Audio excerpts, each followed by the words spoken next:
My name is Arikana Chiumbori. I was born in Zimbabwe, some little village called Chivu. Came to this country to go to college on the first degree in general chemistry and a master's in organic chemistry, went on to medical school. Then did a residency in general surgery and family medicine, practiced medicine for 25 years until one night. Around 3 a.m., a phone call comes in and says, Doc, the African Union ambassador to the United States has resigned. She was going to be running for president of her country, and that we would want you to be the next African Union ambassador to the United States. Now keep in mind, I am a scientist through and through. So who in their right mind would want me to become an ambassador in Washington? I thought that was a joke and it was laughable. Well, I fought it for about 6 months, but because being an African, after a while I had to listen to my elders. So I figured, okay, if you think you're putting a joke on me, the joke is on you, because I'm going to only go to Washington for 6 months and then I'll come back. And I'll tell my elders that I tried, but I couldn't do it. But something happened during the first 4 to 5 months. And mind you, I'm staying in a hotel because I knew I wasn't going to get into a contract, renting or buying, that I wasn't going to last. But what was very disturbing was the disrespect that was so blatant. I would be sitting in meetings initially, because you know, as a doctor, you're always a doctor no matter where you are. And I thought it was really quite humorous sitting with all these big diplomats, and here I am, a medical doctor, and I'm supposed to be useful. I'm busy diagnosing them, you know, you got a thyroid condition, you are bipolar, and I got a pill for you. I'm not really paying attention to the deliberations, because I don't think politicians accomplish much anyway. So it was more important to diagnose them and their medical conditions. But every now and then somebody will say something and I'm like, wait just a minute, did they just say that? You know? And one particular event, there was a whole team of African ministers, and one particular leader of a particular department in Washington started raising their voice and screaming and yelling at them. You Africans, you will never speak with one voice.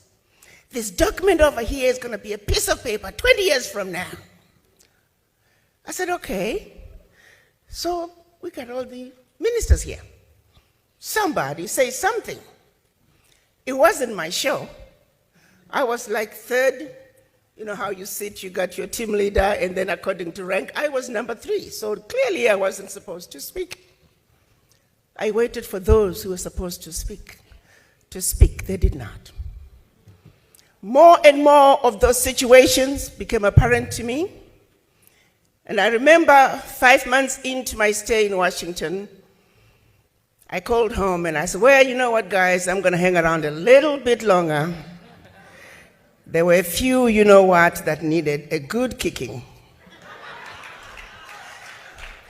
And that I was going to hang around until they ran me out of Dodge, and that's exactly what happened.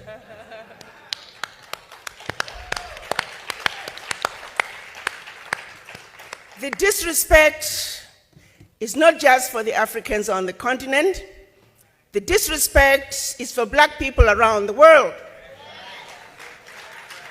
The abuse is not just for Africans on the continent. The abuse is for black people wherever you find us. I'm going to share with you some basic facts. You see, our story is a simple one.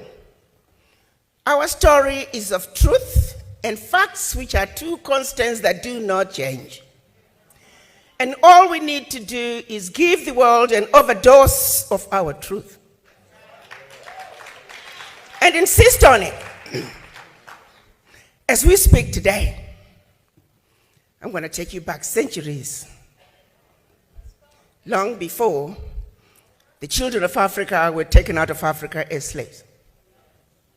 There was some serious resistance when the occupiers from the West came to Africa, contrary to what some might think. They didn't just just give up their children, but the fighting began long before slavery. And the resistance was those who led them, the majority of them, their heads, as we speak today, are sitting in jars in Europe. Are you aware of that?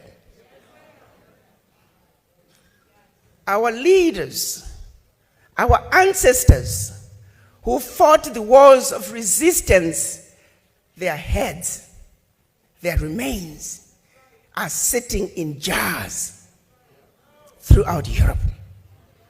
And the same people have the audacity to come to Africa and talk to us about human rights.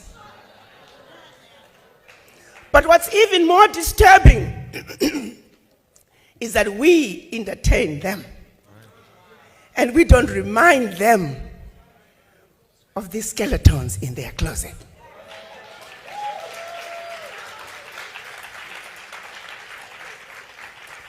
As we speak today, the priceless artifacts that they stole from all over Africa are sitting in their museums throughout Europe. And when you and I, when we visit Europe, we pay to see what belongs to us.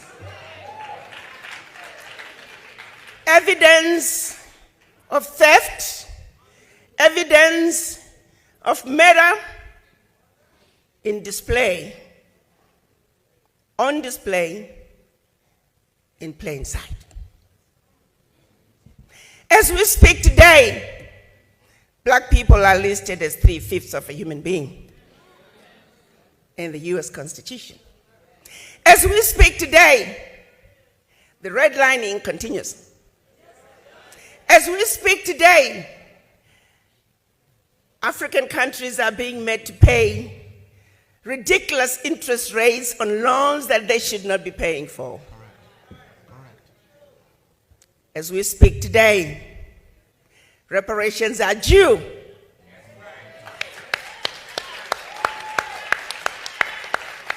Everybody else has been